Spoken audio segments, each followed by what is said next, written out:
లోచర్ల పెద్దారెడ్డి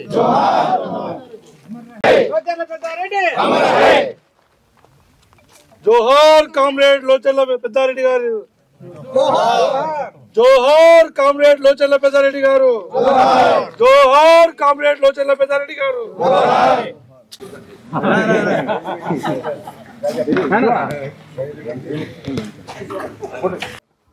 అందరి బంధువు ప్రజాబంధువు ప్రజానాయకుడు ఆయన జీవితం అంతా ప్రజల కోసం శ్రమించి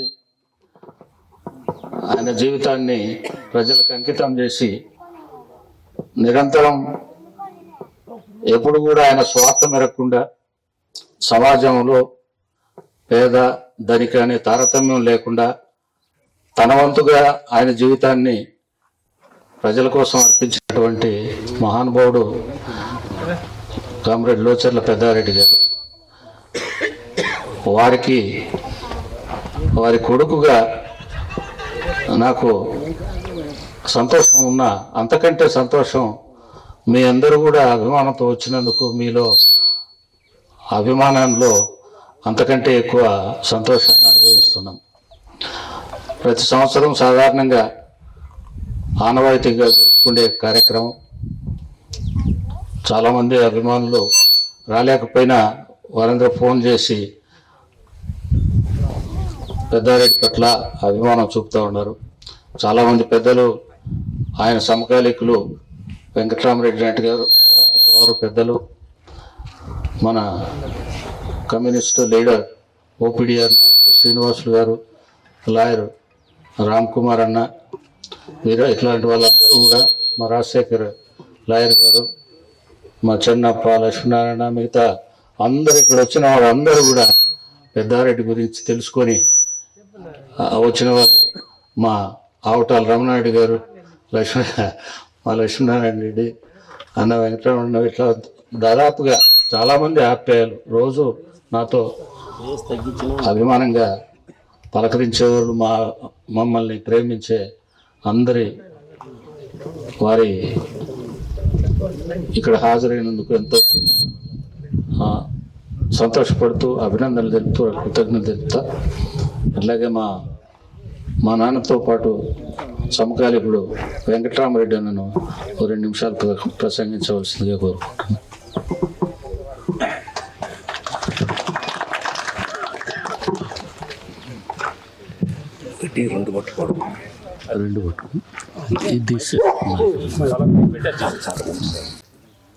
కామ్రేడ్ పెద్దారెడ్డి గారి లోచర్ల పెద్దారెడ్డి గారి 8వ వర్ధంతి సభకు హాజరు కావడం మేము గర్వంగా భావిస్తున్నాం.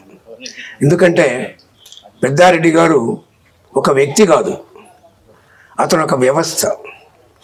ఎంతోమందిని మాలాంటి వాళ్ళని తీర్చిదిద్దాడు. మాలో ఓ రకమైనటువంటి విప్లవ భావాలను కానివ్వండి, సమాజం పట్ల ఒక సరైనటువంటి మార్గాన్ని ఎంచుకునేదానికి మాకందరికీ కూడాను పెద్దారెడ్డి గారు చాలా స్ఫూర్తి ప్రదాత. ఎందుకంటే ఆనాడు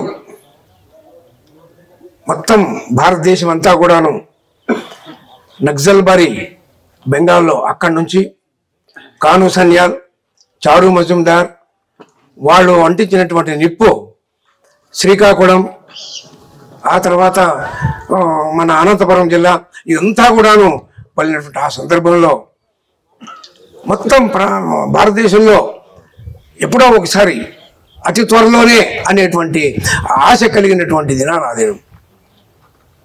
పెద్దారెడ్డి గారు బాగా చదివేవాళ్ళు. అధ్యయనం చేయడంలో ఆయన మాకు నేర్పించినటువంటిది గతితార్కిక భౌతికవాదాన్ని కానివ్వండి, ప్రపంచ కమ్యూనిస్టు ఉద్యమాన్ని కానివ్వండి, ఇవన్నిటిపైన కూడాను పూర్తి అవగాహన. మంచి అధ్యాపకుడు, మంచి అధ్యయనం చేసినటువంటి వాడు. చాలామంది ఆయన తరగతులకు, నేను రూకులపల్లిలో కానీ లేకపోతే మా హిందూపురం దగ్గరనే పైడేటి అనే గ్రామంలో కానీ ఈ కమ్యూనిస్టు తరగతులు పెట్టినప్పుడు ఆయన సమావేశాలకు అటెండ్ కావడం జరిగింది. ఎప్పుడూను సమాజం మారాలా, ప్రజల్లో చైతన్యం రావాలా, ఈ దోపిడీ సమాజంతోనే ఈనాడు పేదరికం ఉంది అనేటువంటి దాన్ని పూర్తిగా నమ్మినటువంటి వాడు పెద్దారెడ్డి గారు. నిజంగా పెద్దారెడ్డి గారి నుంచి మనం తెలుసుకోవాల్సింది చాలా చాలా ఉంది. ఆయన సంపాదనే ధ్యేయం కాకూడదు, సంపాదించినటువంటి వాడు కూడాను ఎప్పుడో ఒకసారి చావు తప్పదు. ఎందుకంటే ఆయన ఒకటి చెప్పేవాడు, తనకు గాను తాను బతికినటువంటి వాడు చనిపోయిన వాడితో సమానము, ఇతరులకు గాను చనిపోయినటువంటి వాడు నిరంతరము బతికినటువంటి వాళ్ళతో సమానం. 10 మందికి గాను చనిపోయినటువంటి వాడు ఎప్పుడూ అమరుడు, అతనికి చావు అనేది లేదు. ఎందుకంటే ఆనాడు కమ్యూనిస్టులే కాదు, ఆనాడు ప్రపంచంలో వచ్చినటువంటి ఉద్యమము అందరినీ ప్రభావితం చేసిందని మాత్రం నేను ఖచ్చితంగా చెప్పగలను. ఈవెన్ జవహర్లాల్ నెహ్రూ గారిని కూడాను ఆనాడు ఆయన చెప్పినటువంటి ప్రజాస్వామ్యం అన్నింటిలో కూడా కలిపి ఆనాడు సోషలిజాన్ని కూడాను ఒక మూల స్తంభంగా ఆనాడు ఆయన ప్రకటించారంటే మన రాజ్యాంగంలో. ఆనాడు అతను రష్యా విప్లవానికి, చైనా విప్లవానికి స్ఫూర్తి పొందినటువంటి పరిస్థితులు అన్నాడు. చాలామంది అంటే మన ఒక కమ్యూనిస్ట్ పార్టీలోనే త్యాగధనులు ఉన్నారని అనుకోవద్దండి. నీకు ఈ సందర్భంగా నేను ఒక చిన్న ఎగ్జాంపుల్ చెప్తాను. మా మడకశిరలో అంటే మా పరిగి మండలం వచ్చేసి మడకశిర కాన్స్టిట్యున్సీకి ఉండేది. అక్కడ సిద్ధనగౌడ అని ఒక అతను ఎమ్మెల్యేగా నిలబడి గెలిచాడు. సిద్ధనగౌడ అతని పేరు. అతను లాస్ట్కి ప్రజా పార్టీ అనేటువంటి దానికి ఎన్ని ఓట్లు వచ్చినాయో, కమ్యూనిస్టులకి ప్రజా పార్టీలకి వెండికి కలిసి ఎన్ని ఓట్లు వచ్చినాయో, కాంగ్రెస్కి అన్నీ ఓట్లు వచ్చినాయి. ఇతను ఇండిపెండెంట్గా గెలిచాడు. ఎందుకంటే విలువల గురించి చెప్పాలన్నప్పుడు ఆ సిద్ధనగౌడ్ నేను జ్ఞప్తి చేసుకుంటున్నాను. అతని ఓటు ఎవరికి వేస్తే వాడు ముఖ్యమంత్రి అవుతాడు. అతను నేను పంతులకు మాట ఇచ్చాను, నేను ప్రకాశం పంతులకే నేను ఓటేస్తాను. ఢిల్లీ నుంచి జవహర్లాల్ నెహ్రూ రాయబారిని పంపించాడు. నీకు మంత్రి పదవి ఇస్తాము, నీకు కారు ఇస్తాము, నీకు బంగళా ఇస్తాము, అది ఇస్తాము, ఇది ఇస్తామని చెప్పి ఎన్ని ఆశలు పెట్టినా ఆయన మాత్రము ఏ మాత్రము జంకకుండా, డబ్బులకు కానీ ఇంకో దానికి కానీ ఏమిటికి జంకకుండా ఆనాడు అతను ప్రకాశం పంతులకే ఓటేశాడు. ప్రకాశం పంతులు ముఖ్యమంత్రి అయినాడంటే కేవలం ఆ మడకశిర ఎమ్మెల్యే ఆ సిద్ధనగౌడ్నే గుర్తుకొస్తాడు. అయితే ఆయన త్యాగం చాలా దినాలు నిల్లే. ఓ 2-3 ఏళ్ళు కమ్ముడు పోయినటువంటి వాళ్ళు కొంతమంది వచ్చారు, కొనుక్కున్నారు. ఆ తర్వాత డాక్టర్ బెజవాడ గోపాల్ రెడ్డి గారు ముఖ్యమంత్రి అయ్యారు. అయితే చనిపోయే కాలానికి ఆ సిద్ధనగౌడికి సొంతం ఇల్లు లేదంటే మీరు నమ్ముతారు. ఒక ఛత్రంలో చనిపోయాడు అతను, సొంతం ఇల్లు లేకుండా, ఆస్తి లేదు, ఏమీ లేదు. ఆయన చావు బహుశా మన పొట్టి శ్రీరాములు ఎట్లా చచ్చిపోయాడు, ఆ సిద్ధనగౌడు కూడా అట్లా చచ్చిపోయాడు. కాబట్టి మనం చాలామంది జీవితాలన్నీ కూడాను ఒక ఆశయానికి బతకాలా అనేటువంటి వాళ్ళు, మన పెద్దారెడ్డి లాంటి వాళ్ళు, సిద్ధనగౌడ్ లాంటి వాళ్ళు, ఇటువంటి వాళ్ళందరూ అన్నాడు ప్రజల్లో కూడాను అటువంటి ఉండేదేమో. ప్రజల్లో కూడాను ఈ రకంగా ఇప్పుడు మనం ఏదైతే డబ్బులకు ఓట్లు అమ్ముకుంటున్నామో, డబ్బులు అంటే కమాడిటీ. ఈనాడు ప్రతి మనిషిని సంతలో పశువుల మాదిరిగా తయారైనాం. మనమే కాదు, ఎమ్మెల్యే కో రేటు, సర్పంచ్ కో రేటు, లేకపోతే ఎంపీ కో రేటు, అందరూ కూడాను సంతలో వస్తువుల మాదిరిగా తయారైనాం తప్ప మనకు వ్యక్తిత్వం లేనటువంటి ఈ దశలో మనం అటువంటి వాళ్ళని నొప్పి పెట్టుకున్నారు. గోరంట్లలో ఒక ఎమ్మెల్యే ఉన్నాడు, 103 ఏళ్ళు బతికాడు అతను. 103 ఏళ్ళు. ఆయన పేరు పూల వెంకటరమణప్ప అని. మా రైతు సంఘం వాళ్ళు అన్నాను ఆయన ఒకసారి కలవాలంటే ఆ గోరంట్ల దగ్గరికి పోయి ఆయన కలిసి వచ్చాను. 103 ఏళ్ళు నేను ఆయన కలిసేటప్పటికి ఆయన ఇంత అయిపోయి కుషించిపోయి ఒక కుర్చీకి ఇదైపోయినాడు. తాత నువ్వు ఎన్నికల్లో ఎంత ఖర్చు పెట్టావు అని అడిగాను. ఆయన చెప్పాడు, నేనేమీ ఖర్చు పెట్టలేదు, నేను కేవలం ఒక ఊర్లో ఎవరైనా 2 ఎద్దుల బండ్లు కట్టి ఆ ఊరికి వదిలేవాడు, ఆ ఊరిలో 2 ఎద్దుల బండ్లు కట్టి ఇంకో ఊరికి వదిలేవాడు. అయితే తీరా ఎలక్షన్ దగ్గరకు వచ్చింది, మనకి ఎద్దుల బండ్లు సాధ్యం కాదంటే హిందూపురానికి పంపించి ఒక దినానికి 3 రూపాయలు బాడుగుతో 4 జటకాలు తెప్పించి జటకాల్లో ప్రచారం చేశాడు. అంతా అయిన తర్వాత ఏం జరిగింది అని అడిగాను అతనికి. అంతా అయిన తర్వాత నాకు 350 రూపాయలు మిగిలింది చెప్ప వెంకటరామరెడ్డి అన్నాడు. 350 రూపాయలు మిగిలిందండి. మరి మనం ఎక్కడికి పోతున్నాం? క్రూర జంతువు అనుకుంటాం, ఏది సింహాన్ని క్రూర జంతువు, మహాక్రూర జంతువు అని చెప్పి అందరూ మనం పిల్లోడు మొదలుకొని పెద్దోళ్ళు అనుకుంటాం. కానీ ఒక 100 జింకలు ఉన్నటువంటి ఒక మంద పైన పడితే దానికి కావాల్సింది ఎన్ని జింకలు? ఒకే ఒక్క జింక. ఒక్క జింకతో తన కడుపు నింపుకుంటే మిగిలిన 99 జింకలు దానిపైన, ఆ సింహం పైన పడి పొరలాడినా కూడాను వాడికి ఎటువంటి హాని చేయదు. కానీ మనిషికి ఎంత కావాలా? మనిషికి ఎంత కావాలా? ఈ పూటకా, ఈ సంవత్సరానికా, ఇంకో 10 ఏళ్ళకా, లేదు ఇంకో తరానికా, నా తరానికి ఇంకో 10 తరాలు సంపాదించినా కూడాను ఇంకా చాలదు. కాబట్టి మనిషి క్రూర జంతువా, సింహం క్రూర జంతువా? కాబట్టి ఇవన్నీ మనం ఆలోచించేయాల. ఈనాడు పెద్దారెడ్డి గారి సంస్మరణ సభలో మీ అందరికీ 4 మాటలు. ఎందుకంటే ప్రతి ఒక్కరూ కూడాను డబ్బు వెంట పడడం కంటే ఆశయాలు వెంట పడండి. కొన్నాళ్ళైనా మనం ఎన్నాళ్ళు బతికితే అన్నాళ్ళే చాలు. ఆరోగ్యంగా బతకండి. కొంత 10 మందికి సహాయపడేదానికి వీలుగా బతకండి. మనము చచ్చిపోయిన తర్వాత పలానా ఆయన మన పెద్దారెడ్డి గారు ఉండేవాళ్ళు, ఆయన మాకు ఆ సహాయం చేశాడు, వెంకటరామరెడ్డి ఉన్నాడు మాకు ఆ సహాయం చేశాడు అని మన తర్వాత ఈ సమాజంలో మనల్ని కొంతమంది అయినా చెప్పుకునే వీలుగా మనం బతకాలని చెప్పని కోరుకుంటూ నాకు ఈ అవకాశం ఇచ్చినందుకు ధన్యవాదాలు తెలుపుతూ ముగిస్తాను. Thank you.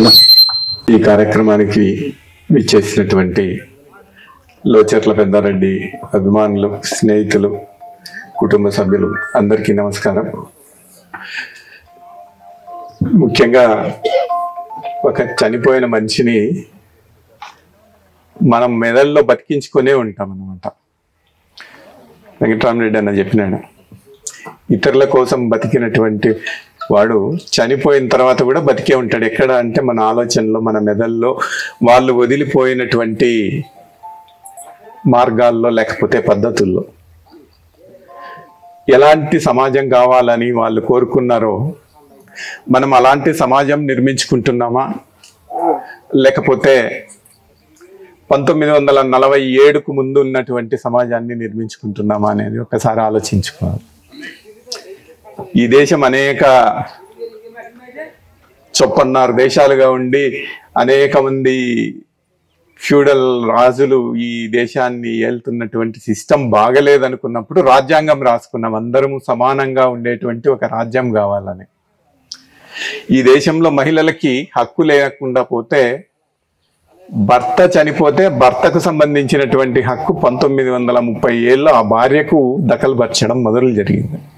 తర్వాత 1956లో ఆ మహిళలకు మళ్ళీ ఆ హక్కుని ఈవెన్ కూతుర్లకు కూడా ఇవ్వడం జరిగింది.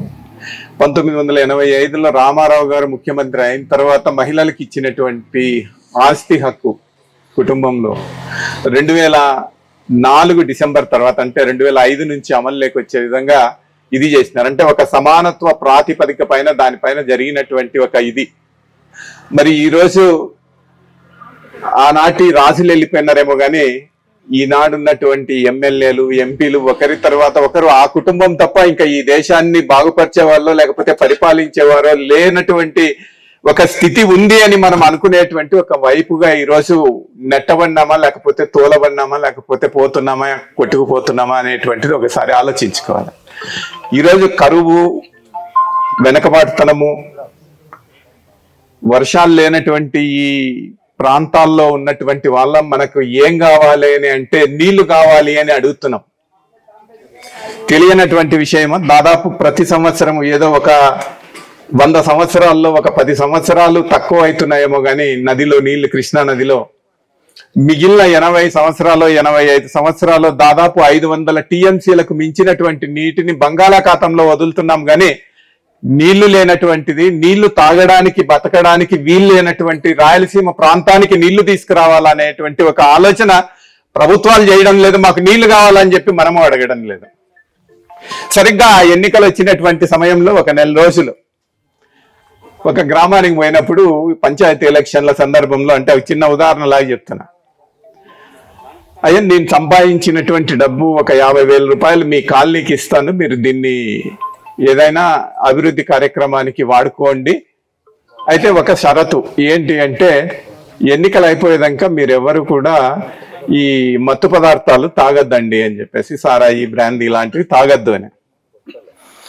నా పక్కన మాట్లాడుతున్నటువంటి వాళ్ళ, అంటే ఆ సమావేశానికి వచ్చినటువంటి వాళ్ళు, మీ 50,000 వద్దు, ఏమొద్దు, ఇట్లా కూడా మా నోట్లో దుమ్ము దింగాలనుకున్నావా నువ్వు అనేటువంటి ఒక మాట.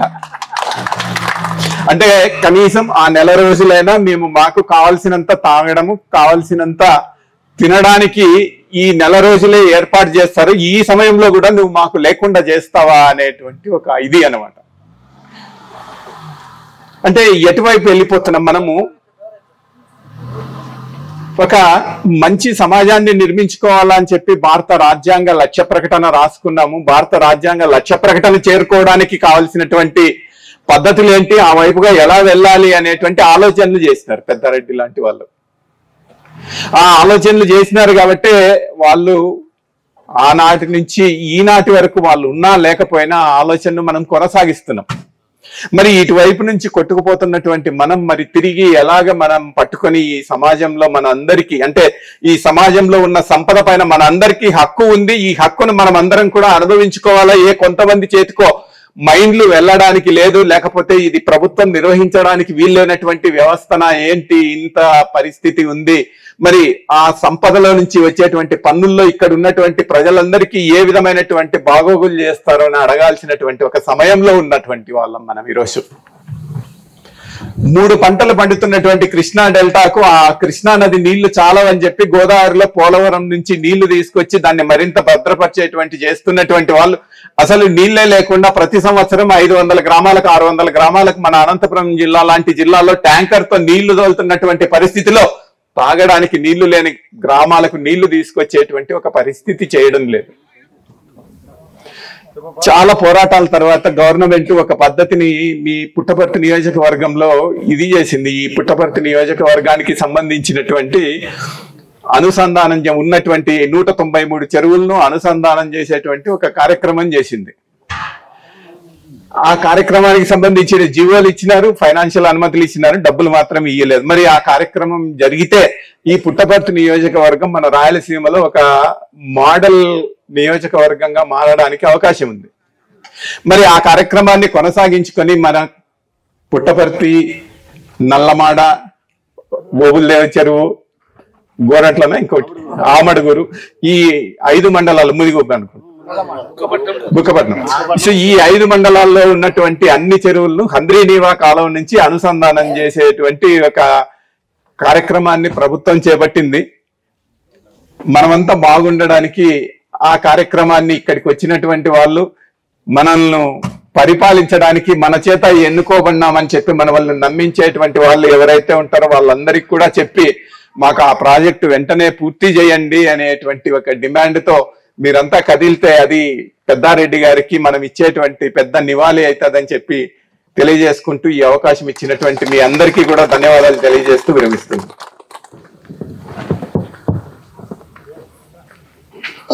రమణన్న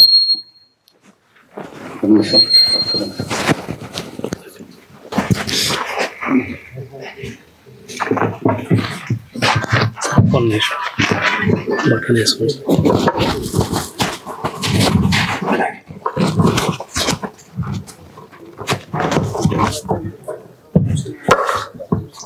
అందరికీ నమస్కారం. కామ్రేడ్ పెద్దారెడ్డి గారు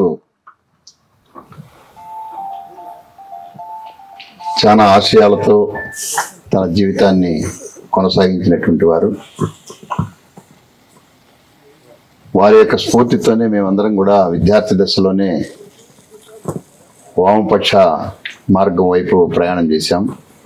వారే మాకు ఇప్పటికి కూడా స్ఫూర్తి. ఈ సందర్భంగా మొట్టమొదటి నేను తెలియజేసేది ఏంటంటే, సరే వీరి యొక్క వర్ధంతులు కానీ జయంతులు కానీ ప్రజలలో జరిపితే బాగుంటుందని నాకు ఉన్నటువంటి అభిప్రాయం. మనం సరే ఆయన యొక్క సమాధి ఇక్కడ ఉంది, తర్వాత ఇక్కడ ఆయన పూజలు చేసుకొనో లేకపోతే ఆయన మనం మనన చేసుకొనో పుట్టపర్తి లాంటి పట్టణాల్లో లేకపోతే జిల్లా హెడ్ క్వార్టర్స్లో చేస్తే బాగుంటుందని నా అభిప్రాయం. ఇక రెండో విషయం ఏంటంటే, పెద్దారెడ్డి గారి కాలంలో ఏదైతే సమాజం ఉందో ఈ రోజు కూడా అదే సమాజం ఉందని నేను అభిప్రాయపడతా ఉన్నాను. ఎందుకంటే అప్పుడు రూపం మార్చుకొని కొనసాగుతుంది ఇప్పుడు సమాజం. ఆ రోజు వాళ్ళ కాలంలో పెత్తందారులు భూస్వాములు డైరెక్ట్గా ఎదుర్కొనేటువంటి వాళ్ళం. ఈరోజు భూస్వాములు, పెత్తందారులు, పెట్టుబడిదారులు, కార్పొరేటర్స్ అందరూ కూడా మిలాఖత్ అయినటువంటి సమాజం, చాలా అతి భయంకరమైనటువంటి, మనం ఎవరం కూడా దగ్గర కూడా వెళ్ళలేనటువంటి సమాజం మన ముందర కొనసాగుతూ ఉంది. అందుకోసమే ఈరోజు పెద్దారెడ్డి లాంటి వాళ్ళ యొక్క ఆశయాలు, వాళ్ళ యొక్క మార్గం, వాళ్ళ యొక్క ఆలోచన ఈరోజు కూడా అవసరమని నేను అభిప్రాయపడతా ఉన్నా. ఎందుకంటే ఈరోజు దేశంలో అప్రకటిత ఎమర్జెన్సీ కొనసాగుతూ ఉంది. రాజ్యాంగ వ్యవస్థలన్నీ ధ్వంసం చేయబడతా ఉన్నాయి. ఎవరు కాపాడాలి వీటన్నింటి కూడా? ప్రజల యొక్క ఆలోచన విధానాలు ఎటువైపు పోతానే మనం అంతా చూస్తా ఉన్నాం. నేను చిన్న ఎగ్జాంపుల్ చెప్తా. పోలవరం ప్రాజెక్టు కడితే ఎంత ప్రయోజనమో మనకందరికి కూడా తెలుసు. అది 30 ఏళ్లుగా మూలపడి ఉంటే ఈరోజు ప్రభుత్వాలు భయపడడం లేదు, ప్రజలు ఒత్తిడి చేయడం లేదు.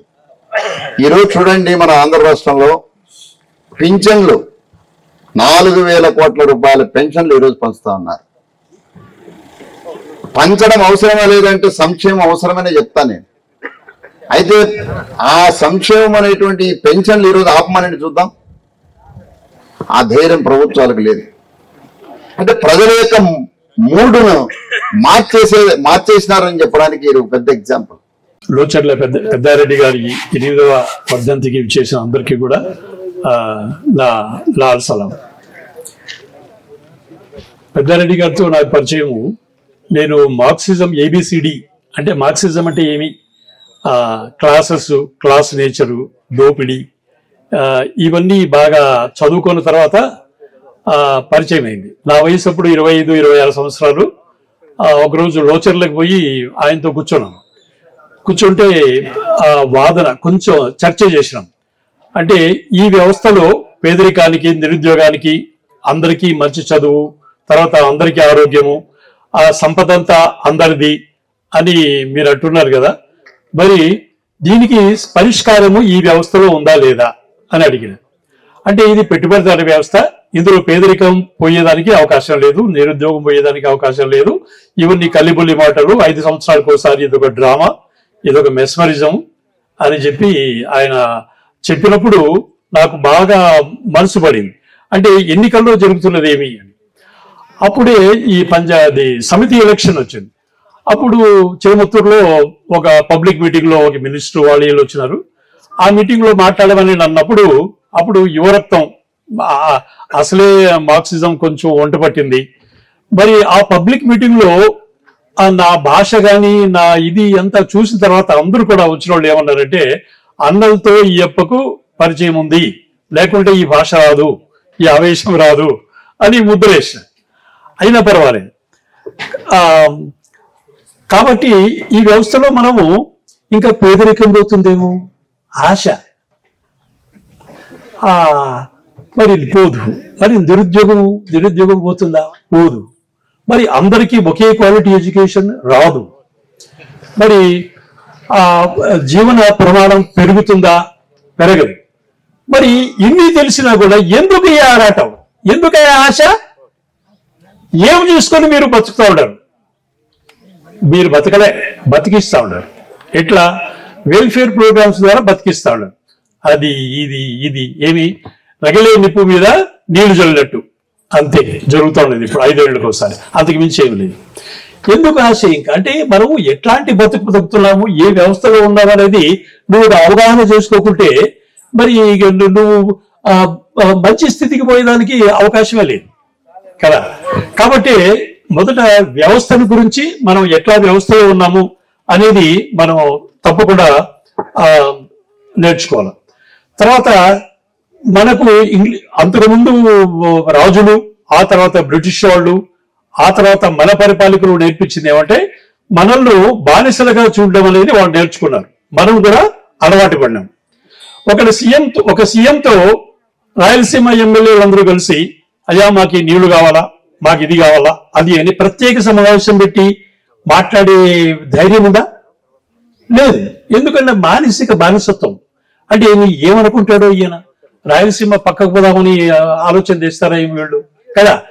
అట్లా మానసిక బానిసత్వం అనేది మనలో పనిచేస్తా ఉంది. ఓపెన్ గా మాట్లాడలేకుండా పోతున్నాం.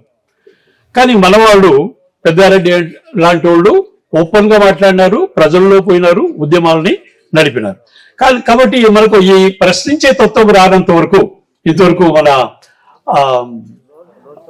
రామ్ కుమార్ వాళ్ళు చెప్పినట్టు మనం ఉద్యమిస్తే ఆ ప్రశ్నిస్తే తప్పకుండా సమాధానం ఏదో రూపంలో ఎవరి నుంచో ఒకరి నుంచో వస్తుంది. మనం ప్రశ్నలే వేయకుంటే మాకు ఇది కావాలని డిమాండ్ పెట్టుకుంటే ఇంకేమొస్తుంది మనకి ఏమి రాదు. ఇట్లే ఉంటాం, ఎన్ని సంవత్సరాలైనా ఇట్లనే ఉంటాం, బతుకుతూనే ఉంటాం. మనం ఇక్కడ మనం ఉన్న సమాజము క్లాసెస్ అంటే ఇవి కోటీశ్వరులు, ఆ తర్వాత మిడిల్ క్లాసు, లోవర్ క్లాస్. ఇది సత్యం. పార్లమెంట్ లో ఉన్న వాళ్ళు ఎవరు? 220 మంది. ఎవరు? రోజుకు కొన్ని కోట్ల ఆదాయం ఉన్నవాళ్ళు, రోజుకి కొన్ని కోట్లు, లక్షలు కాదు, అంత ఆదాయం ఉన్న వ్యక్తులు అక్కడ కూర్చోన్నారు. అంటే పులుల కుడులై మరి మేకలందరూ ఇక్కడ ఉన్నాం కదా. మరి న్యాయం చేయమంటే పులుల్ని ఎట్లా చేస్తాయి? అవి వాళ్ళ రకంలో న్యాయం చేస్తాయి. ఏమని? కిసాన్ రైతా, ఓ కిసాన్ హైక్యా కూర్చుదేదో ఏమైనా ఇచ్చేయి వాళ్ళకి, ఊరికే ఉంటారని. ఏమని? ఈ బియ్యం ఇవ్వు, పెన్షన్ ఇవ్వు, మరి రైతు భరోసా ఇవ్వు, అది ఇవ్వు, ఇది ఇవ్వు అంటే వాళ్ళు ఇవ్వకుంటే ఏమవుతుంది అంటే వాళ్ళు రగులుతుంది మంట. ఆ మంట రాబోయేకి మళ్ళీ చాత కాదు. కాబట్టి అప్పుడప్పుడు నీళ్ళు వేస్తుండే కదా. ఈ వెల్ఫేర్ ప్రోగ్రామ్స్ రూపంలో మళ్ళందరినీ చల్లార్చడం అనేది జరుగుతాం. కాబట్టి ఈ క్లాస్ నేచర్ అనేది మనం తప్పకుండా ఎట్లా పనిచేస్తా ఉంది దేశంలో, చట్టాలు కానీ ఇంకోటి కానీ ఇంగ్లీష్ వాడు ఎట్లయితే డివైడ్ చేసినాడో, అణిచివేసినాడో, దోపిడీ చేసినాడో, ఇప్పుడు కూడా అదే జరుగుతాం. ఎవరైనా కూడా ఎన్నికలు వచ్చినప్పుడు ఒక కాలనీ ఉంటుంది, అక్కడ ఎస్సీ కాలనీ, అక్కడ పోయినప్పుడు ఎవరైనా అడుగుతారా? ఏమి ఊరి బయట కాలనీలో ఇంకెన్నాళ్ళు కొడకా అని ఎవరైనా అడుగుతారా? అడగరు. ఈ పేదలకు ఎన్నాళ్ళు అని అడుగుతారా? అడగరు.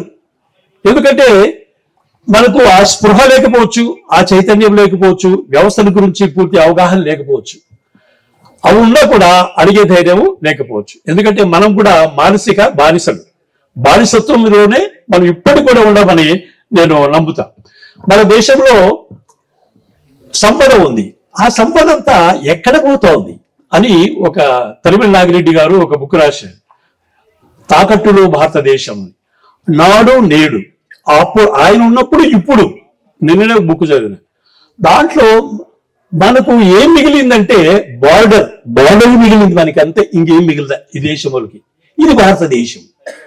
కానీ ఇక్కడున్న వాళ్ళు పెట్టుబడిదారులు సంపదనంతా దోచుకొని వాళ్ళ దేశానికి తీసుకుపోయేవాళ్ళు, మరి ఈ దేశంలో సంపదను దోచి కూడబెట్టేవాళ్ళు ఎవరు, ఎంత అని అంటే అది ఎంతో. విదేశాలు మన దేశంలో ఉండి ఎంత దోచేస్తున్నారు. కోకా కోలా జాలు ఎగ్జాంపుల్, వాడు ఎన్ని లక్షలతో స్టార్ట్ చేసినాడు, ఇప్పుడు వాళ్ళ దేశానికి ఎన్ని కోట్లు తీసుకుపోతున్నాడు. అంటే మన దేశంలో కష్టపడే సంపద ఎవరి నుంచి ఈ సంపద అంతా పెరుగుతూ ఉందంటే కష్టపడేవాళ్ళు, రైతులు, కూలీలు, శ్రామికులు, చిన్న ఉద్యోగస్తులు, వీళ్ళందరూ కూడా కష్టపడినంతా కూడా కష్టపడితేనే వాళ్ళ ఆస్తులు పెరుగుతున్నాయి. మరి పెరిగిన దాంట్లో మన దేశానికి ఎంత ఉపయోగపడుతుందంటే వాళ్ళు కట్టిన ట్యాక్స్ మాత్రమే కదా. మరి ఇక్కడ మార్కెట్ అంతా ఫుల్ఫిల్ అయిన తర్వాత విదేశాలకు ఎక్స్పోర్ట్ చేస్తాడు. మరి ఇట్లా ఆర్థిక వ్యవస్థను అర్థం చేసుకోకుండా, మరి ఎందుకు ఈ పరిస్థితిలో ఉండడం అనేది అర్థం చేసుకోకుండా చేస్తే, ఆ వ్యవహారం చేస్తే అది కాదు.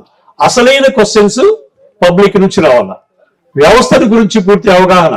కాబట్టి నేను విజయభాస్కర్ రెడ్డి గారిని కోరేది ఏమంటే, ప్రతి సంవత్సరం వీలైతే ఒక 2-3 సార్లు ఈ పొలిటికల్ క్లాసెస్ అనేవి కావాలి. ఎందుకంటే మనం చీకట్లో ఉన్నాం, మానసిక బానిసలుగా ఉన్నాం వ్యవస్థకి కదా. మరి ఈ చీకటి తొలగిపోయి ఈ మానసిక బానిసత్వం అనేది కూడా కొంత తీసేసి వాస్తవాల్ని అర్థం చేసుకుని ప్రశ్నించే తత్వం ఎట్లా అనేది ఈనాటి యువతరానికి చాలా అవసరం.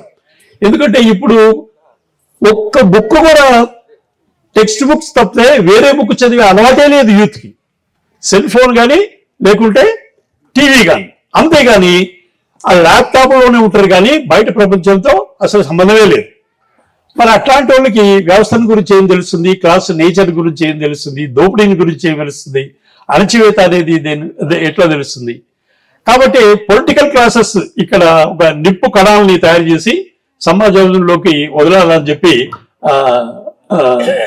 అంటే నేను కోరుకుంటున్నాను మన విజయభాస్కర్ రెడ్డి గారు. కాబట్టి మనం ఇప్పుడు కొంతమంది నీళ్లను గురించి మాట్లాడినారు. ఇటీవలనే మేమంతా అంటే ఓపీడీఆర్ శ్రీనివాసులు గారు, అన్న వెంకటరామరెడ్డి అన్న గారు, రామ్ కుమార్ గారు, మేమందరూ కూడా శ్రీశైలం బ్యాక్ వాటర్ పోయినాం. అక్కడ నుంచి మనకు 100 పంపింగ్ జరిగేది. అక్కడ పోయి చూస్తే నిజంగా ఎట్లుందంటే సీను ఉదాహరణ, ఒక చెరువు ఉందనుకోండి, చెరువుకి తూములు ఉన్నాయి, మళ్ళా చెరువు ఒలుపు అంటాం. నీళ్లు ఆఖరిలో అక్కడి వరకు నిలబడతాయంటే అక్కడ పెట్టినారు మన పంపు చివరిలో పెట్టారు, చెరువులో పెట్టి అక్కడి నుంచి పంపు చేసుకోండి అంటారు. కానీ ఇక్కడ తూము ఎత్తేస్తారు, గేట్లన్నీ ఓపెన్ చేస్తారు. మరి ఎట్లా మన పంపు చేసుకుంది 100 రాయలసీమకి నీళ్ళు ఎట్లా?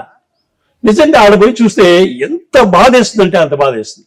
కానీ రాయలసీమ వాళ్ళే నాయకులు, సీఎంలు, ఎమ్మెల్యేలు 52 మంది మన రాయలసీమలో. మరి ఇంతమంది ఏం చేస్తారు? ఎప్పుడైనా అడిగినారా మాకు ప్రత్యేకంగా ఈ సౌకర్యాలు కావాలని అడిగినారా? ఆడపోతే చాలా బాధేస్తుంది. డ్యామ్ కట్టినప్పుడు 854 అడుగుల్లో నీళ్లు నిలిపాలా, అంతకంటే 1 ఇంచు తగ్గకూడదు అని తీర్మానం డ్యామ్ కట్టేటప్పుడే. ఆ లెవెల్లో ఉంటేనే మన పంపులకి నీళ్లు అందుతాయి, ముచ్చుమర్రి ఇది అన్నిటికీ కూడా రాయలసీమకి నీళ్లు. మరి ఇక్కడ తూములు ఎత్తేస్తే, గేట్లు ఓపెన్ చేస్తే అవి నీళ్లు తగ్గిపోతాయి, అక్కడ అందవు. ఎంత అన్యాయం జరుగుతూ ఉందంటే పోలవరం రాయలసీమ సస్యశ్యామలం. పోలవరం నీళ్ళు ఎక్కడ పోతాయి? ఇప్పుడు పోతూనే ఉండే పట్టిసీమ నుంచి డెల్టాకే పోతున్నాయి, గుంటూరు, కృష్ణ. మరి దీనంతా కూడా మనకు అవగాహన లేకపోతే మనం ప్రశ్నించలేము, అది గుర్తుపెట్టుకోండి. అవగాహన లేకుంటే ప్రశ్నించలేము, ఆ ఉద్యమాలకి సపోర్ట్ చేయలేము, పాల్గొనలేము. వ్యవస్థల గురించి నీకేం తెలియదు, ఏం జరుగుతా ఉంది దేశంలో ఆర్థిక వ్యవస్థ నీకు తెలియదు, నువ్వు ప్రశ్నిస్తావా? ప్రశ్నించవు. దానికి తోడు మరి పేదరికం పోవాలంటే ఏం చేయాలంటే ముడుపు కట్టుకోవాలి, 24 రోజులు భజన చేయాలి రామస్వామి, అంతే మనకు తెలిసింది కదా. కాబట్టి వ్యవస్థల గురించి అర్థం చేసుకోండి, సమస్యల గురించి, నీటి వనరుల గురించి అర్థం చేసుకోండి. మనం ఒక నీటి మీద ఒక ఉద్యమాన్ని మనము ప్రారంభిస్తాం. అది కేంద్రం కూడా పుట్టపర్తి ఉంటే బాగుంటుంది అనేది, ఎందుకంటే ఇది ఇంటర్నేషనల్లీ ఫేమస్ కాబట్టి ఇక్కడ నుంచి ఆ ఉద్యమం కావాలనేది. మరి నీటి విషయం మీద ఒక పబ్లిక్ మీటింగ్, అంటే పబ్లిక్ మీటింగ్ కాదు, ఒక ఓరియంటేషన్, ఎట్లా ఏం జరుగుతూ ఉంది, మనకి ఎందుకు అన్యాయం జరుగుతూ ఉంది రాయలసీమకి అని ఎప్పుడైనా ఒక మీటింగ్ పెట్టి, అంటే ఒక 100-200 చాలు, 200 అంటే అన్ని మండలాల నుంచి వచ్చి పెడితే మేము స్క్రీన్ మీద మ్యాప్ వేసి 1 అవర్లో 1.5 అవర్లో మీకు నీటి సమస్యల గురించి చెప్పాలని మా గ్రూప్ అని అనుకుంటా ఉంది. కాబట్టి అవకాశాన్ని తప్పకుండా, ఎందుకంటే జలసాధన సమితి అని ఒకటి ఉంది మన జిల్లాలో, దాంట్లో విజయభాస్కర్ రెడ్డి గారు కూడా మెంబరు. కాబట్టి వాడి ఇనిషియేటివ్ తీసుకొని దాన్ని ఒక పెద్ద ఓరియంటేషన్ ప్రోగ్రామ్ ఎక్కడన్నా పుట్టపర్తిలో ఏర్పాటు చేయాలని చెప్పి మేము కోరుకుంటున్నాము. దానికి మించి ఇక్కడ వ్యవస్థ గురించి ఒక అవగాహన, ఓరియంటేషన్ అనేది ప్రతి సంవత్సరం యువకులకి ఏర్పాటు చేయాలని చెప్పి కోరుకుంటూ విరమిస్తాను. ముందుగా లోచర్ల పెద్దారెడ్డి గారి 8వ వర్ధంతి సందర్భంగా వారికి జోహర్లు అర్పిస్తున్నాను. మనం ప్రధానంగా ఈ సందర్భంగా దేశ రాజకీయాల్ని లేదా రాష్ట్ర రాజకీయాల్ని, ఈ రాజకీయాలు కూడా చర్చించుకోవాలంటే చాలా టైం పడుతుంది. ప్రధానంగా ఈరోజు పెద్దారెడ్డి గారి వర్ధంతి ఏదైతే ఉన్నదో ఆయన జీవితానికి ముడిపడి ఉన్నటువంటి సంఘటనలు ఏంటి అనేదే మనం ప్రధానంగా చూడాలి ఈరోజు. ఎందుకంటే పెద్దారెడ్డి గారు ఒక అగ్రకులంలో పుట్టాడు. అంతో ఇంత కొంత భూమి సంపద ఉన్నటువంటి కుటుంబం. గ్రామీణ ప్రాంతాల్లో ఆ రోజు ఉన్నటువంటి వ్యవస్థ ఈ రోజు వ్యవస్థకి చాలా తేడా ఉంది. ఎందుకంటే రాయలసీమలో ఒక పాలుగాళ్ల వ్యవస్థ, ఆ పాలుగాళ్ల వ్యవస్థలో అగ్రకుల భూస్వామ్య పెత్తందారి శక్తులు కింది కులాల వాళ్ళని అణచివేసి దోపిడీ చేసి దౌర్జన్యం చేసి ఒక హక్కులు లేనటువంటి ఒక సమాజం ఆ రోజు ఇప్పటికంటే కూడా ఆ రోజు అంటే దాదాపు 40-50 సంవత్సరాల క్రితం ఎక్కువ ఉంది. మరి ఈయన దోపిడీకి గురి అయ్యేటటువంటి వ్యక్తి కాదు, లేదా దౌర్జన్యానికి గురి అయ్యేటటువంటి వ్యక్తి కాదు, అణచివేతకు గురి అయ్యేటటువంటి వ్యక్తి కాదు. మరి పెద్దారెడ్డి లాంటి వాళ్ళు ఉదాహరణకి ఒక అగ్రకులాల్లో పుట్టినటువంటి అనేక మంది కమ్యూనిస్ట్ పార్టీ నాయకులు, చంద్రపుల్లారెడ్డి, తరిమల నాగిరెడ్డి, అట్లాగే మన జిల్లాలో కూడా అనేక మంది ఒక రెడ్డి కులాల నుంచి వచ్చినటువంటి వాళ్ళు ఎందుకో ఈ కింది కులాల వాళ్ళ కోసం, కింది కులాల హక్కుల కోసం వాళ్ళు పోరాటం చేశారంటే అది ప్రపంచవ్యాప్తంగా వచ్చినటువంటి ఒక కమ్యూనిస్టు ప్రభావం, ఒక మార్క్సిజం ప్రభావం.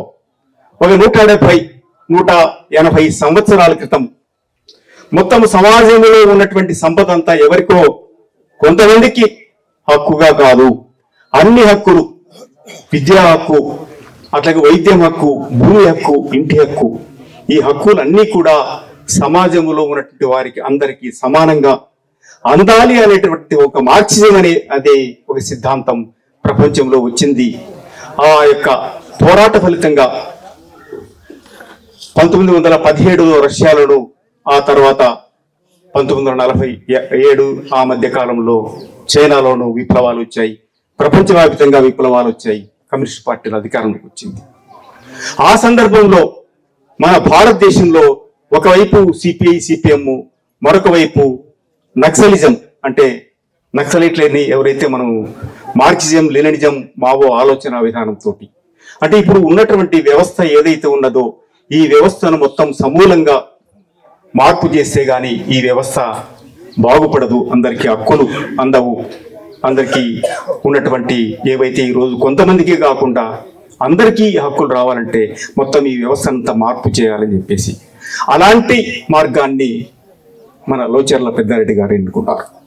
ఆ మార్గం ఎట్లాంటిదంటే ఒక సిపిఐ సిపిఎం మాది ఒక పార్లమెంటరీ పంథా కాదని, మొత్తం ఈ రోజు పార్లమెంటరీ వ్యవస్థకు వ్యతిరేకంగా ఆ యొక్క వ్యవస్థను ధ్వంసం చేసి ఒక ప్రజాస్వామిక వ్యవస్థను, ఒక ప్రజల వ్యవస్థను, ప్రజల హక్కులను మొత్తం సమానంగా పంచాలనేటువంటి ఒక ప్రభుత్వానికి వ్యతిరేకంగా కూలద్రోసి పోరాటం చేయడం.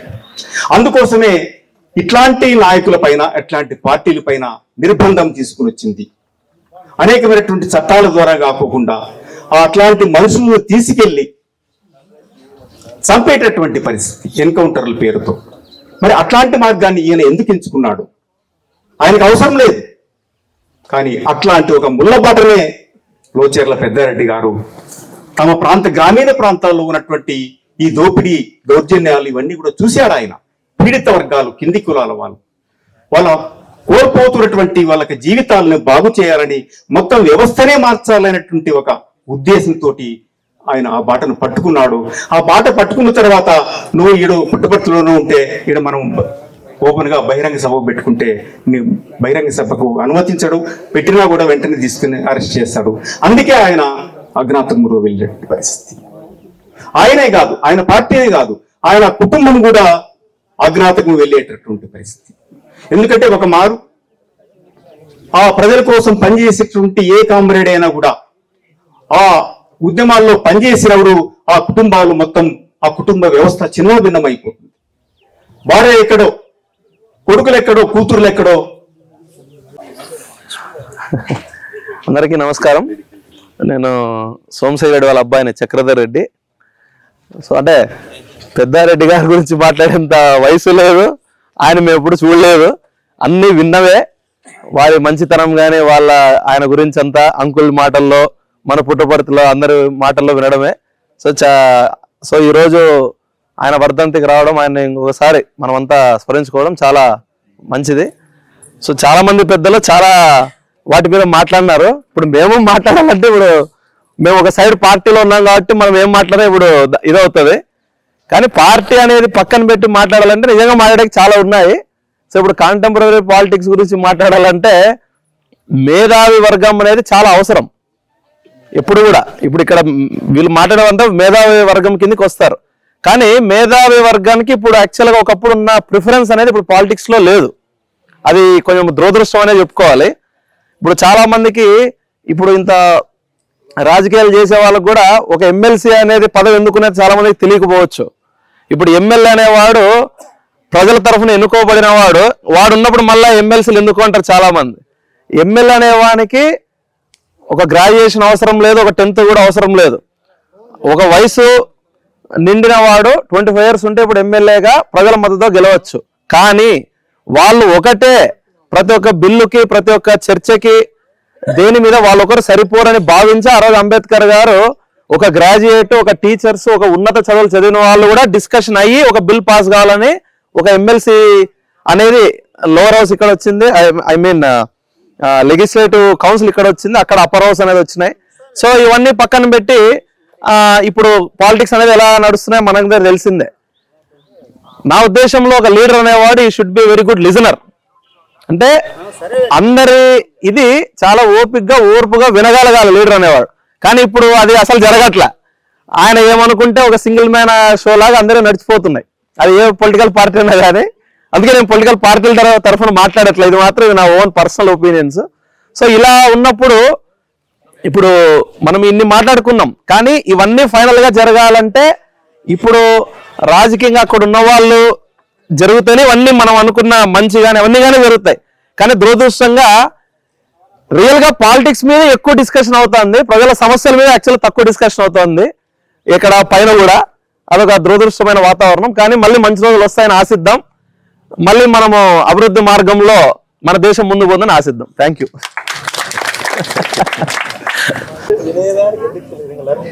ఇవాళ మనమందరము కామ్రేడ్ పెద్దారెడ్డి సంస్కరణ కోసం వచ్చిన వాళ్ళం. మన మధ్య విభిన్నమైనటువంటి ఆలోచనలు ఉంటాయి. ఉన్నప్పటికి కూడా ఇంతమందిగా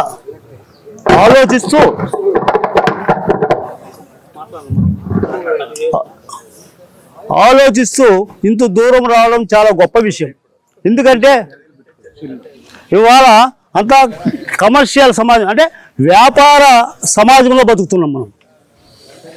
కారణం ఏమంటే వ్యవసాయానికి దూరం అయిపోయినాం. మనకు అన్నం పెట్టే భూమి కలుషితం, మనం తాగే నీళ్లు కలుషితం, మనం పీల్చే గాలి కలుషితం, ఆకాశం కలుషితం, అన్ని చోట్ల కలుషితమైన తర్వాత మన మెదళ్ళు కలుషితం కాకుండా ఎలా ఉంటాయి? దీనికి కారణం ఎవరు? ఎందుకోసం? 100 సంవత్సరాల క్రితం నుంచి కూడా ఉద్యమాలు నడుస్తున్నాయి కమ్యూనిస్ట్ పార్టీల పేరుతో. తెలుసు మనందరికీ. మన నీడ అనేది మన ఎంట ఎలా పడిందో కమ్యూనిస్ట్ పార్టీ కూడా అలానే ఉంటుంది. మన నీడ సూర్యుడు పొద్దున్న నుంచి సాయంత్రం వరకే కనపడచ్చు. కమ్యూనిస్ట్ అనే వాళ్ళ నీడ ఎప్పుడో ఆ పార్టీ అనేది మన అందరి వెనకలా ఉంది. అది కొద్దిమందికి తెలుసు, కొద్దిమందికి తెలియకపోవచ్చు. కానీ ఇవాళ సమాజం బాగుండాలా అని అంటే నువ్వు కమ్యూనిస్ట్గా మారితే తప్ప బాగుపడదు అనేది నగ్న సత్యం. కానీ మనము అటువైపు నడచడానికి ఏవో కష్టాలు ఉంటాయి అంటారు. కష్టాలన్న తర్వాత మానవుడు పుట్టుకతోనే కష్టాలతో బతుకుతున్నాడు. ఆ రోజు నుంచి ఈ రోజు వరకు కూడా అవే జరుగుతున్నాయి. నువ్వు నడుస్తున్నటువంటి ఆ రాజకీయాల ద్వారా నీ కష్టాలు రాలేదా? ఓటు వేయలేని స్థితిలో ఉన్నావు, నామినేషన్ వేయలేని స్థితిలో ఉన్నావు. అంటే ఒకవైపున దుర్మార్గం ఇదే ప్రజాస్వామ్యాన్ని అడ్డుకట్ట వేసి నీకున్నటువంటి హక్కులను కారణాసి వేసింది. మనకు 1947లో స్వతంత్రం వచ్చిందన్నాం. ఆ రోజు ఎన్నో అభివృద్ధి కార్యక్రమాలు చేశారు అలాంటి వాళ్ళు. కానీ ఇవాళ అటువంటి అభివృద్ధి సూచికలు ఉన్నటువంటి ప్రభుత్వ స్కూళ్ళన్నీ మూతపడుతున్నాయి, ప్రభుత్వ ఆసుపత్రులన్నీ మూతపడుతున్నాయి. అంటే ఆ రోజు ఏమేమి సాధించినారో అవన్నీ మాయమైపోతున్నాయి. నిజమే, ఆ రోజు చాలా ఉత్సాహంగా వాళ్ళ వారసత్వంగా మనం బతుకుతున్నాం. కానీ మన హక్కులు ఎక్కడున్నాయి? 200 సంవత్సరాల కింద ఉన్నటువంటి పరిస్థితి ఇవాళ కనపడుతున్నది. ఇది పచ్చి నిజం. ఎందుకంటే కమ్యూనిస్టు పైన దాడి చేయడం వేరు, ఎందుకు? ఈ వ్యవస్థ సమూలంగా మారాలి, సమాజం అనే దాన్ని ఏర్పాటు చేయాలి అని దాని ఆశయం. కానీ పాలక వర్గాల మధ్య వాళ్ళ మధ్యనే ఇంతగా వైరుధ్యం చూపిస్తున్నారు. కానీ ఎక్కడ చూపిస్తున్నారు? పవర్ కోసమే, అధికారం కోసమే, దోపిడీ చేసుకోవడమే కానీ మన అందరికీ న్యాయం చేయడం కోసం కాదు. ఇది కూడా నగ్న సత్యం మనకు తెలుసు. అయినా నువ్వు ఒకవైపున, నేను ఒకవైపున, అసలు వైపున మనం నిలబడలేదనేదే సమస్య. ఇలాంటి వాళ్ళను మనము గుర్తు పెట్టుకుంటూ ఉంటే, లేకపోతే వాటి కోసం ఆలోచన చేసి వాళ్ళు రాజ్యం అంటే ఏమి, రాజ్యాంగం అంటే ఏమి అని మనకు బాగా చెప్తుంటారు. పెద్ద పెద్ద నాయకులు వచ్చినప్పుడు గాంధీ వర్ధంతో, నెహ్రూ వర్ధంతో, అంబేద్కర్ వర్ధంతో ఇలా ఎన్నో పేర్లతో ఎప్పుడూ మనము ఏదో మెసేజ్ చేయాలంటారు. అంబేద్కర్ పుణ్యాన్ని రాజ్యాంగం రచించబడింది అని చెప్తారు. కానీ అంబేద్కర్ యొక్క ఆశయాలు ఆయన ఏవైతే అందులో పొందుపరిచాలో అవి సాధించాలంటే కమ్యూనిస్ట్ ఎర్రజెండా ఉండాలి. వీళ్ళు ఎవరు అందరూ మర్చిపోతారు. అంబేద్కర్కు వద్దన్న వాళ్ళు పెద్ద పెద్ద పూలమాలలు వేస్తారు. కానీ అంబేద్కర్ ఆశయాలు కొనసాగించాలి ఈ దేశంలో అంటే కమ్యూనిస్ట్ పార్టీలు ఎర్రజెండాలు పట్టుకొని అడగాల. నీళ్ళ సమస్యల గురించి మాట్లాడినా, ఇళ్ల పట్టాల గురించి మాట్లాడినా, జీతాల గురించి మాట్లాడాలన్నా, ఆఖరికి ఉద్యోగస్తుల జీతాలు పెంచాలన్నా, ఆఖరికి ఎమ్మెల్యేల జీతాలు వాళ్ళు పెంచుకోవాలన్నా కూడా అంబేద్కరే కాదు. కానీ అవి సాధించడానికి ఎవరు? కమ్యూనిస్టులే. ఆడు కూడా ఎర్రజెండా ఏడవ మూడు ఉంటుంది. అది ఎమ్మెల్సీ రూపంలో కావచ్చు, ఎమ్మెల్యే రూపంలో కావచ్చు. వాళ్ళు ప్రశ్నిస్తారనే, వాళ్ళని ప్రశ్నించకూడదనే వీళ్ళు అన్నీ మేము చేస్తున్నామని చూపించడానికే ఇవాళ ఏమవుతున్నాయి వెల్ఫేర్ సమస్యలు అంటే ఏమవుతున్నాయి? ఒకే ఒక ఉదాహరణ చెప్తాను దాని గురించి. షుగర్ పేషెంట్లను పట్టకపోయి మంచి స్వీట్ స్టాల్లో ఇచ్చి పెడితే ఏమవుతుంది ఊహించండి. ఈ ప్రభుత్వం ఇచ్చే పథకాలు కూడా అలాంటివే. మనమంతా ప్రతిపడలేకపోతే దేవుడికి ఇదేదో తొలగేస్తాం, అవునా కాదు? దేవుడు ఏమన్నా తొలగి తింటాడా? తినలేదు, మనమే కదా తినేది. అలాగే ఉంటాయి ఈ ప్రభుత్వ పథకాలు. పెట్టేదేవుడు మాత్రం ప్రజలకే, కానీ అవి అనుభవించేదానికి వాళ్ళే ఎవరైతే పథకాలు పెట్టినారో వాళ్ళ ఇళ్ళ పోతాయి అకౌంట్లు, క్యాష్లు అన్ని. మనకేం రావు. ఇది పచ్చి ఏడన్నా జారి వస్తే ఏదో వాళ్ళ మోచేతి నీళ్ళు తాగినట్టు మనం. కానీ నిత్యము మన మోచేతి నీళ్ళు తాగి బతుకుతున్నారు వాళ్ళు. ఇంత విలాసంగా బతుకుతున్నారంటే కారణం మనం కాదా? మీ అందరికీ తెలియదా ఈ విషయం? అందరూ దాదాపుగా 50 ఏళ్ళు పైన ఉన్నటువంటి వాళ్ళు ఉన్నారు. అతి తక్కువ మంది 20 ఏళ్ళు 30 ఏళ్ళు కనపడతలేదు. మరి ఇంత అనుభవం ఉన్న తర్వాత కూడా మనం రేపు మాపై ప్రభుత్వాలను మార్చాలని అనుకున్నప్పుడు డబ్బు సంచుల వైపున మనమే పరిగెత్తుతున్నాం. ఎవరు చేసేది ఇవన్నీ? ఎవరు చేయాలా? ఎవరైనా కష్టపడి చేస్తే వాళ్ళని ప్రభుత్వం చంపేస్తుంది. నేను అడుగుతున్నాను, ఏమి నష్టమయ్యా? వరవరరావులు 70 ఏళ్ళు వయసు అయిన వాళ్ళు కూడా లోపల పెట్టి హింసిస్తున్నారంటే ఇంతవరకు ఎవరు అడుగుతున్నారు అన్నమాట. అట్లాంటి వాళ్ళు ఎంతో మంది లేరు ఈ దేశంలో. జైల్లో ముగ్గుతున్నటువంటి వాళ్ళ గురించి ఎప్పుడైనా మాట్లాడుతున్నామా? వాళ్ళ గురించి మాట్లాడితేనే కాంప్లైంట్ పెద్దారెడ్డి గురించి మనం మాట్లాడినట్టు నిజం. అటువంటి జీవితాన్ని అనుభవించిన వ్యక్తి కాంప్లైంట్ పెద్దారెడ్డి. ఇలాంటి వాళ్ళు వేలాది మంది ఎన్నో రకరకాల త్యాగాలకు ఆఖరికి ప్రాణాలు పెయినాల్లో వదలకుండా కొనసాగిస్తున్నారు. మరి లక్షలాది మంది అభిమానులు ఉన్నాం మనం అంతా. ఎక్కడున్నాం మనం? ఏదో వీళ్ళు వచ్చి ఈ మీటింగ్ పెట్టుకొని మాట్లాడినంత మాత్రాన అది అభిమానం కాదు. 4 పొలిటికల్ క్లాసెస్ ఉన్నంత మాత్రాన అభిమానం కాదు. వీటిని కొనసాగించాలనే గట్టి అభిప్రాయం మనలో ఏర్పరచుకోవాలి. మనం గుంపుగా కట్టలేకపోయినా ఒకటిగా ఉన్నప్పుడైనా నువ్వేం చేస్తున్నావు దీన్ని నువ్వు ప్రశ్నించుకోవాలి. కమ్యూనిస్ట్ పార్టీ అనేది ఎర్రజెండా అనేది మీకు ఇష్టముండా లేకుండా మీ ఎంటబడుతున్నది. ఆఖరికి ఈ దేశంలో పెద్దారెడ్డి గారి వర్ధంతి సందర్భంగా విచ్చేసినటువంటి ప్రముఖులు, మేధావులు, అదేవిధంగా స్నేహితులు, బంధువులు అందరికీ నమస్కారాలు తెలియజేస్తూ, ముఖ్యంగా పెద్దారెడ్డి గారి గురించి చాలా మంది పెద్దలు, వక్తలంతా వివరించి చెప్పినారు. అదేవిధంగా మాకు ఆ కుటుంబానికి ఒకటి ప్రత్యేకమైనటువంటి అనుబంధం ఉంది. ఎందుకంటే పెద్దారెడ్డి గారు మా నాన్న ఇద్దరు కలిసి వీడియోగా పనిచేసిన కాలం ఉంది. అదేవిధంగా అదే సంబంధం ఆ కుటుంబ సభ్యులతో కూడా కొనసాగుతోంది. అయితే ఈరోజు ఇంతమంది వ్యక్తులు చెప్పిన విధంగా కమ్యూనిస్టు భావాలు కానీ విప్లవ భావాలు ఉన్నటువంటి ఈ దేశంలో అవన్నీ అంతరించిపోయి ఎక్కువ ఈరోజు రాజకీయాల్లో కూడా ఇటువంటి వారు షైన్ కావడంలే. కేవలం డబ్బు సంపాదించి అధికారాన్ని చేయాల ప్రతిపక్షంలో కూడా ఈరోజు అటువంటి వారే చేస్తున్నారు. ఎందుకంటే గతంలో కమ్యూనిస్టు పార్టీ సిపిఐ, సిపిఎం అంటే పార్లమెంట్లో కానీ అసెంబ్లీలో కానీ అద్భుతమైనటువంటి విషయాలు, సమస్యలు, ప్రజా సమస్యలు బయటకు తెచ్చి ఖచ్చితంగా సాధించేంత వరకు వదిలేటువంటి పరిస్థితి కాదు. అప్పుడున్నటువంటి ప్రతిపక్ష సభ్యులు, అదేవిధంగా అప్పుడున్నటువంటి ముఖ్యమంత్రులు కూడా అదే విధంగా జరిగిపోయింది. కాకపోతే కాలక్రమేణా ఈరోజు మార్పులు వచ్చి ప్రజా సమస్యల గురించి పట్టించుకునే పరిస్థితి పోయింది. కేవలం ప్రజలకు ఏదో కూడా ఆశ చూపించి అధికారంలోకి రావాలి. అధికారంలోకి వచ్చిన తర్వాత మనం సంపాదించుకోవాలి. ప్రతిపక్ష పరిస్థితి అదే, అధికార పరిస్థితి అదే. 5 సంవత్సరాలు వీళ్ళైతే 5 సంవత్సరాలు వాళ్ళు కూడా రెడీ అవుతారు. అయితే పెద్దలు చెప్పినట్టు వెంకటరామ కన్నా 2 ఎమ్మెల్యేల గురించి చెప్పినారు. పోల వెంకటరామప్ప, తర్వాత సిద్ధనగౌడ్. అప్పుడు రాజకీయాలు వేరు, అప్పుడు పరిస్థితులు వేరు. ఈరోజు ఎమ్మెల్యేనా అంటే రారాజు. ఖచ్చితంగా గెలిచిన తర్వాత ప్రతి అధికారి వాళ్ళ మాట వినాలా. సమస్యల గురించి పట్టించుకోరు, కార్యకర్తల గురించి పట్టించుకోరు, నాయకుల గురించి పట్టించుకోరు. కేవలం ఆదాయ మార్గమే. ఏ కార్యక్రమం చేసుకున్నా కూడా వాళ్ళకి తెలియకుండా చేసుకునే పరిస్థితి లేకుండా పోయింది. కేవలం ఒక బిల్డింగ్ కడితే కూడా వాళ్ళకి డబ్బులు ఇల్ల, ఒక లేఅవుట్ వేస్తే వాళ్ళకి డబ్బులు ఇల్ల, సొంతం మన భూములు కొనుక్కుంటే కూడా దానిలో కూడా వాళ్ళు ఆక్రమించుకొని తీసుకునేటువంటి పరిస్థితులు వచ్చినాయి. ఈ విధమైనటువంటి ఎందుకు వచ్చిందంటే కేవలం ఆ రోజు కమ్యూనిస్టు పార్టీల్లో ఉన్నటువంటి వారి యొక్క ఆశయాలు కానీ వాళ్ళ గురించి ఆలోచన చేసేవాళ్ళు లేరు. కేవలం ఈ అధికారం కోసం డబ్బు సంపాదించుకొని వచ్చినటువంటి ప్రస్తుత ప్రజాప్రతినిధులు ప్రజల గురించి పట్టించుకునే పరిస్థితి లేదు. కాబట్టి మనం వాళ్ళ గురించి ఆశించేది ఏమంటే వాళ్ళు ఏందో మనకు ఏదో పొగదపరుస్తారని అయితే కాదు, కానీ మన జోలికి రాకపోతే సంవత్సరంలో మనం బాగుంటామనే పరిస్థితికి వచ్చింది వాస్తవంలో కూడా. ఎందుకంటే ఆ పరిస్థితులు వచ్చినాయి. సొంత కార్యకర్తలు కూడా ఇబ్బంది పడే పరిస్థితులు వచ్చినాయి. ఇప్పట్లో చాలా మంది వివరించి చెప్పడం కూడా అంత మంచిది కాదు.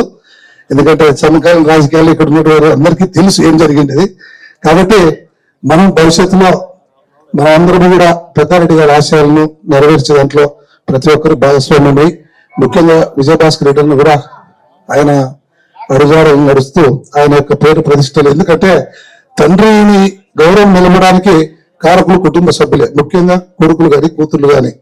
ఈ రోజు ఈ సంస్థల సభ ఏర్పాటు చేయడం ద్వారా వారి తండ్రి ఆశయాలకు అనుగుణంగా నడుస్తున్నటువంటి పరిస్థితుల్లో భవిష్యత్తులో ఇంకా కూడా వారికి వారి కుటుంబ సభ్యులకు మంచి జరగాలని కోరుకుంటూ నాకు ఈ అవకాశం ఇచ్చినటువంటి అందరికీ నమస్కారాలు తెలియజేస్తున్నాను. మాయకుంట్ల శ్రీనివాసరావు గారు, తర్వాత మాజీ రెస్కో చైర్మన్ జయచంద్ర రెడ్డి గారు, మరి పెద్దలు చెన్నప్పన్న గారు, ఇక కమ్యూనిస్టు పార్టీని ప్రేమించే అందరూ వాళ్ళందరికీ నా హృదయపూర్వక నమస్కారాలు తెలియజేస్తున్నాను. ఇక్కడ ముఖ్యంగా మనం చెప్పుకోవాల్సింది ఏమంటే ఉన్న సమస్యలన్నింటినీ మా అందరు వక్తలు కూడా సమస్యలన్నింటినీ వివరించినారు. వీటన్నిటికీ పరిష్కారం అయితే మనకు కేవలం ఒక విద్య ద్వారానే సంభవమవుతుందని చెప్పి నేను గాఢంగా నమ్ముతున్నాను. ఇప్పుడైతే ముందున్న అంతవంటి దారుణమైన పరిస్థితులు ఈరోజు లేవు. పై స్థాయిలో కార్పొరేట్ స్థాయిలో జరిగే కుట్రలన్నీ ఆపే శక్తి మనకు లేదు. మరి ఆ రకంగా ప్రజలను కార్యముఖం చేయాలంటే కేవలం విద్యా ద్వారానే పరిష్కారం అవుతుంది. ఇప్పుడున్న పర్సెంటేజ్ కూడా బాగా ముందు 30 ఏళ్ళ కింద 40 ఏళ్ళ కిందట వాళ్ళు రాజకీయాలు ప్రారంభించిన కాలంలో ఉండే పర్సెంటేజ్కు ఇప్పుడున్న పర్సెంటేజ్కు చాలా తేడా వచ్చింది.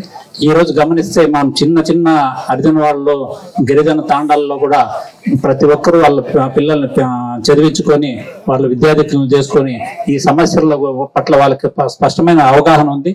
వాళ్ళకి అవకాశం వస్తే సక్రమంగా ఈ సమాజాన్ని సక్రమంగా దశలో పెట్టేదానికి అవకాశం ఉండదు. ఈ రాజకీయాల్లో కొన్ని రాజకీయ పార్టీలు కొన్ని రాజకీయ పార్టీల్లో ఉన్న పరిస్థితి ఏమంటే ఈ ఇప్పుడు అవకాశవాదులు బాగా ఎక్కువ మంది చేరిపోయినారు. ఇప్పుడు నా ఇంటికి నేను పెద్దగా ఉండాలా అని అనుకుంటే అది ఆశ.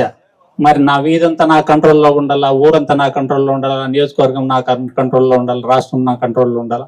ఈ దురాశ అనే దిబ్బలోంచి సువాసన వస్తుందని ఎక్స్పెక్ట్ చేయకూడదు. ఆ రకంగా మనము ఈ రాజకీయాల పరిస్థితులు మారడానికి కూడా పబ్లిక్ కూడా చాలా అవకాశాలు అయితే ఏం లేవు, ఆప్షన్లు అయితే ఎక్కడా లేవు. ఉన్నవి 1-2 పార్టీలు. మరి కొత్త పార్టీలు వచ్చి ఇప్పుడు సోషల్ మీడియా అయితేనేమి, ఎలక్ట్రానిక్ మీడియా, ప్రింట్ మీడియా, ఇవన్నీ కొన్ని దానిలో ఎలక్ట్రానిక్ మీడియా, ప్రింట్ మీడియా కొన్ని పార్టీలకే ఊతమిచ్చే పరిస్థితుల్లో నుంచి ఇప్పుడు సోషల్ మీడియా వచ్చిన తర్వాత ఎక్కడైనా అవినీతి కానీ అక్రమాలు కానీ జరిగితే ఎండగట్టే దశకు వచ్చారు. అది చాలా శుభమైన పరిణామం. ఇట్లా ఈ అవకాశవాదం తగ్గాలని అంటే గాని, తర్వాత సమాజం అభివృద్ధిలోకి రావాలంటే గాని చాలా మంది ప్రతి ఒక్కరికి విద్యా అవకాశాలు వచ్చినప్పుడే ఆ రకంగా మనం చేయాల.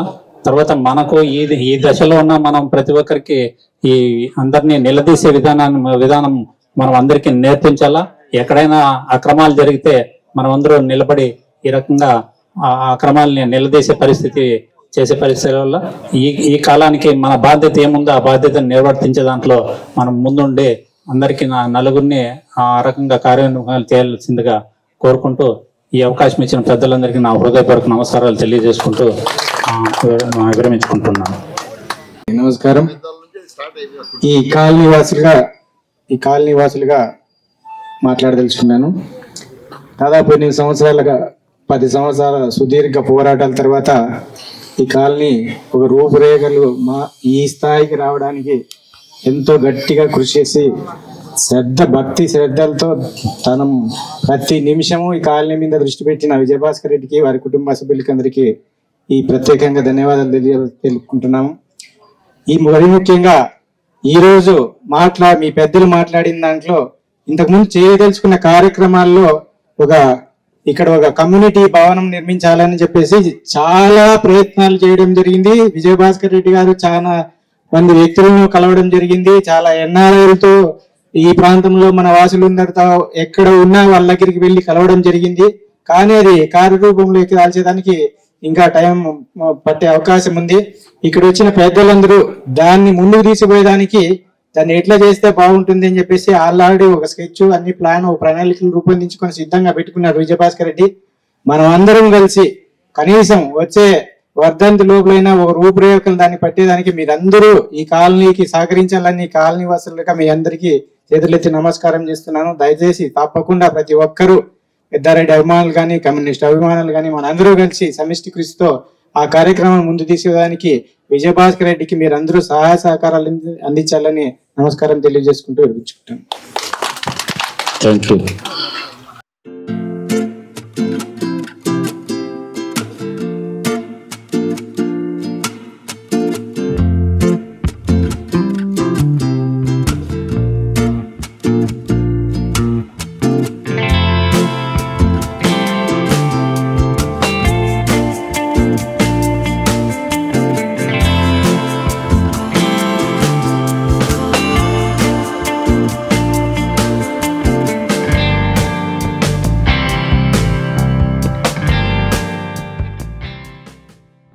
ఉమ్మడి అనంతపురం జిల్లాలోని సత్యసాయి జిల్లా, ప్రస్తుతానికి సత్యసాయి జిల్లా కొత్త చెరువు మండలం లోచెర్ల గ్రామం.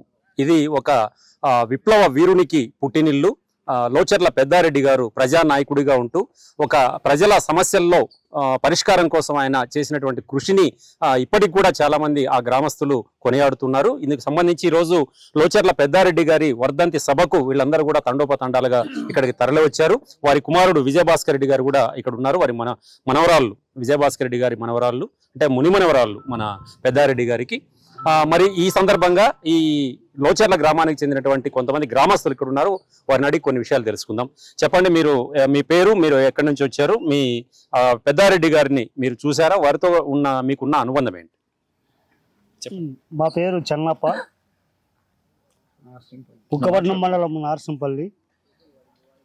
నేను కండక్టర్గా రిటైర్డ్ అయినాను. కామ్రేడ్ పెద్దారెడ్డి విషయం చెప్పాలంటే చాలా గొప్పగా చెప్పాల్సి ఉంటుంది. కానీ ఇవాళ అటువంటి అరుదైన వ్యక్తులు, మహానుభావులు చాలా తక్కువగా కనపడుతున్నాం. అయినప్పటికీ కూడా ఈ కాలంలో కూడా ఇంతగా పాలక వర్గాలు ప్రజలను సరైన ఆలోచన విధానం నుంచి దారి మళ్లించి కేవలం వాళ్ళు ఓటు రాజకీయం వరకే పరిమితం చేసిన కాలంలో కూడా ఇవాళ మేము పెద్దారెడ్డి గురించి అంటే జ్ఞప్తికి తెచ్చుకుంటున్నాం. కనుక ఇది చాలా గొప్ప పండుగ లాంటిది మాకు. అందులో భాగంగా చాలామంది ఆయన అభిమానులు కానీ అందరూ వచ్చారు. ఆయన చేసిన గొప్పతనం ఏమంటే ఇవాళ మేమంతా ఇంతమంది ఇక్కడ ఉండి ఇంత చైతన్యంగా బతుకుతున్నాం, ఈ కల్చర్లో బతుకుతున్నాం. ఇటువంటి ఒక దోపిడీ చేసే సమాజంలో కూడా మేము వ్యక్తులుగా చెప్పుకోగలుగుతున్నాం అంటే ఆ స్ఫూర్తి ఆయన యొక్క ఆలోచన విధానమే. అలాంటి వాళ్ళు కొల్లలుగా ఈ సమాజంలో ఉన్నారు. కావున అంటే పెద్దారెడ్డి గురించి చెప్పాలంటే ఒకే ఒక విషయం, పెద్దారెడ్డి అంటే నక్సలైట్ అని ముద్ర ఈ ఏరియాలో అంతా ఆ కాలంలో. కానీ నక్సలైట్ రాజకీయాల గురించి మాట్లాడితే నక్సలైట్లు చాలా హింసావాదులు అనేవాళ్ళు. ఇదే ప్రశ్నే నేను పెద్దారెడ్డి గారిని ఒకసారి అడిగాను. అడిగితే ఆయన చెప్పిన సమాధానం ఏమిటంటే, కమ్యూనిస్టులుగా మనము చీమలకు కూడా హాని చేయనటువంటి మనస్తత్వం అనేది. కానీ ప్రజల కోసమైతే, ప్రజలను ఎవరైతే హింసిస్తారో వాళ్ళ మీద సింహంలాగా దూకి మనము పోరాటం చేస్తాము అనే స్ఫూర్తి అనే మాట ఎప్పుడు కూడా నాకు వెనక ముందర వినపడతానే ఉంటుంది ఆ మాట. ఎందుకంటే ఆయన అన్న మాట అది, కమ్యూనిస్టులుగా మనం ఎప్పుడు కూడా హింస చేయం, చేసేది హింస ప్రభుత్వాలు, పాలక వర్గాలు. వాళ్ళకి వ్యతిరేకంగా మనం మాట్లాడితే, సభ పెట్టినా, ఊరికి వ్యతిరేకించినా కూడా మనం హింసావాదులుగా కనపడతామని చెప్పి ఈ సమాజం ముద్ర వేసింది. కానీ ఈ సమాజంలో నిజమైన హింసావాదులేమంటే మనం పరిపాలించే వాళ్ళేను, ప్రభుత్వమే పెద్ద దోపిడీదారని చెప్పినటువంటి గొప్ప వ్యక్తి. ఈ విషయాన్ని అందరూ అర్థం చేసుకోవాలని కోరుకుంటూ. రైట్ అన్న, థ్యాంక్ యూ. అట్లాగే లోచర్ల పెద్దారెడ్డి గారి కుమారుడు విజయభాస్కర్ రెడ్డి గారు ఉన్నారు, వారితో మాట్లాడే ప్రయత్నం చేద్దాం. అన్న చెప్పండి, నాన్నగారి స్ఫూర్తి మీకు ఎట్లా ఉంది? ఈ రోజు వర్ధంతి సందర్భంగా ఈ కార్యక్రమం విశేషాలు చెప్పండి. నిజంగా సంతోషమైనటువంటి రోజు ఈరోజు.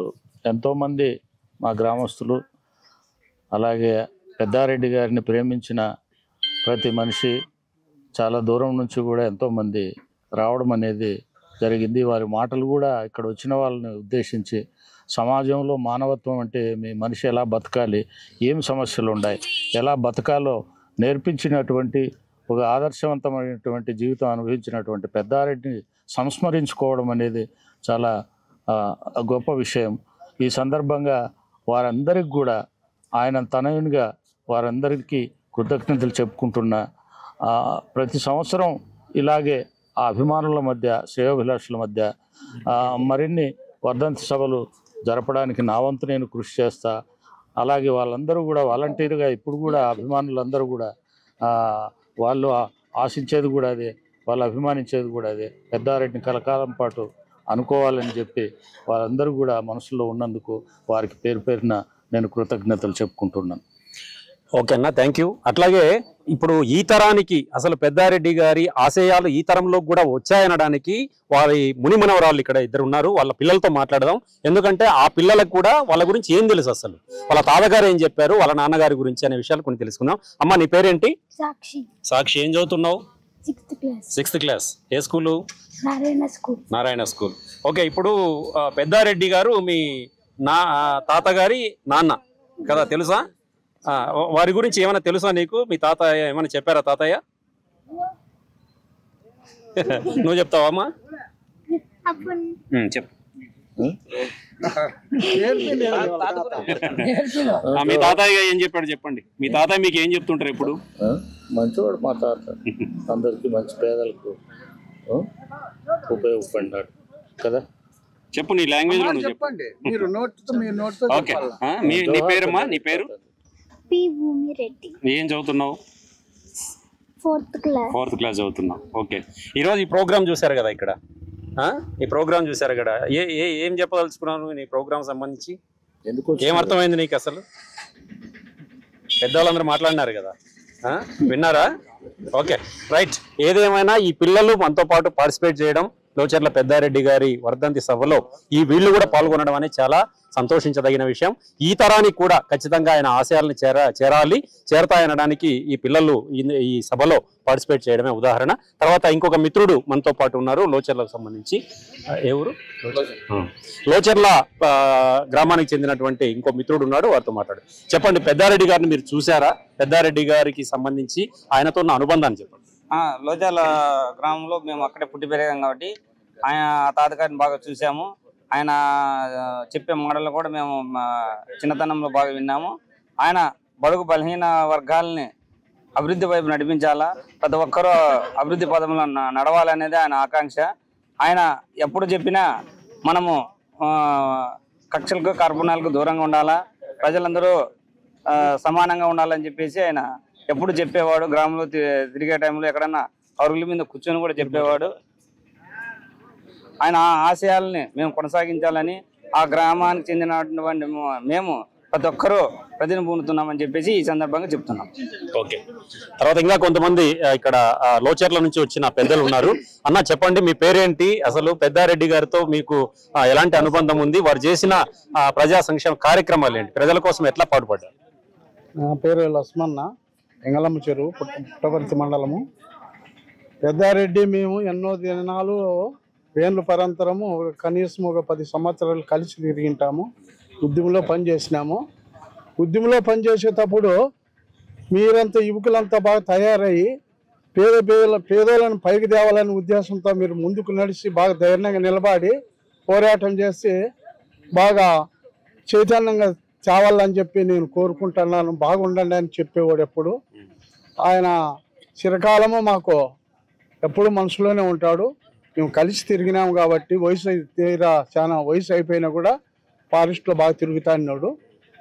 మీ సమస్యలు ఏమన్నా పరిష్కరించారా? అంటే మీకు ఏమైనా మా ఉద్దేశం మా పనులకేమో సొంత పనులేమో కాదు, ప్రజల పనులే చేయాలని చెప్పి మాకు ముందుకు నడిపించేవాడు మాకు నాయకుడు.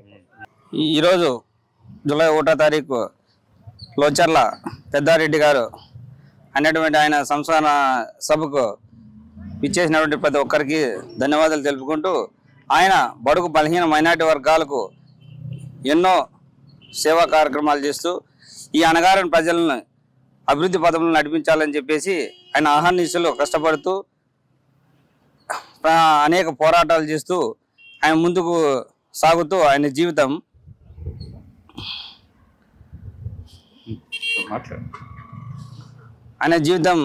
ధన్యమైంది. ఆయన మా లోచర్ల గ్రామంలో పుట్టడం కూడా మా లోచర్ల గ్రామానికి చాలా గర్వకారణమని ఈ సందర్భంగా తెలియజేస్తున్నాం. అట్లాగే ఈ వర్ధంతి సభకు హైదరాబాద్ నుంచి స్కాలర్ మదన్, తెలుగు పరిశోధకులు, ముఖ్యంగా ఇట్లాంటి సామాజిక అంశాల మీద, సాహిత్య రంగానికి సంబంధించిన అంశాల మీద వర్క్ చేస్తున్నాడు. మంచి పరిశోధకులు, వారితో మాట్లాడే ప్రయత్నం. చెప్పండి మదన్ గారు, ఈ పెద్దారెడ్డి అన్న గారి సామాజిక భావాలు ఎట్లా ఉండేవి మీకు తెలిసి, అంటే మీరు అధ్యయనం చేసిన వాటిలో? ఎందుకంటే మీ తరానికి వారు అప్పట్లో చేసినటువంటి కృషిని మీరు కొంత పరిశోధనల ద్వారా బయటికి తీసుకోవడం కానీ, ప్రజలతో మాట్లాడడం కానీ, ఇవన్నీ కూడా చేస్తుంటారు. మరి మీ అంచనా ఏంటి? మీకు సంబంధించిన విషయాలు చెప్పండి. నాకు లోచర్ల పెద్దారెడ్డి గారితో ప్రత్యక్ష సంబంధం అయితే లేదు, కానీ ఆయన సాహిత్యం గురించి చదువుతున్నప్పుడు ఈ సామాజిక అంశాల గురించి, కమ్యూనిస్ట్ సాహిత్య చరిత్ర, కమ్యూనిస్ట్ చరిత్ర, ఈ ప్రాంత చరిత్ర చదువుతున్నప్పుడు ఆయనతో మమేకంగా చాలాసార్లు ఆయన పేరు వినిపించింది. ముఖ్యంగా ఏంటంటే వాళ్ళ కోసం వాళ్ళు బతికితే ఆయన ఉన్నంత వరకు ఉంటుంది, ఆ కుటుంబం కోసం బతికితే ఆ కుటుంబం 1-2 తరాలకు ఉంటాయి, అదే సమాజం కోసం బతికితే తరతరాలుగా ఉంటాయి, ఆస్తి ఉంటాయి, చాలా ఎక్కువ కాలం ఉంటాయి.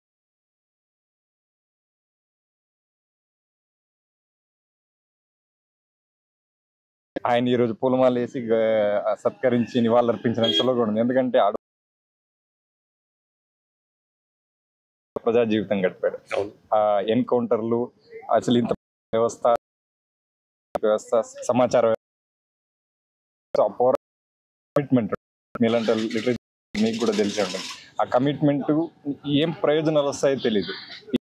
ధర్మం ఇట్లాంటి కావాల్సినంత రానప్పుడు ఈయన ముందు ఊహించి క్రాంతదర్శిలా ఊహించి చేశాడంటే చాలా కమిట్ అయ్యి, అంటే రేపు ఏదో ఒక వెలుగు రాబోతుందని ఈ రోజు రాత్రే నమ్మాలంటే చిన్న విషయం కాదు.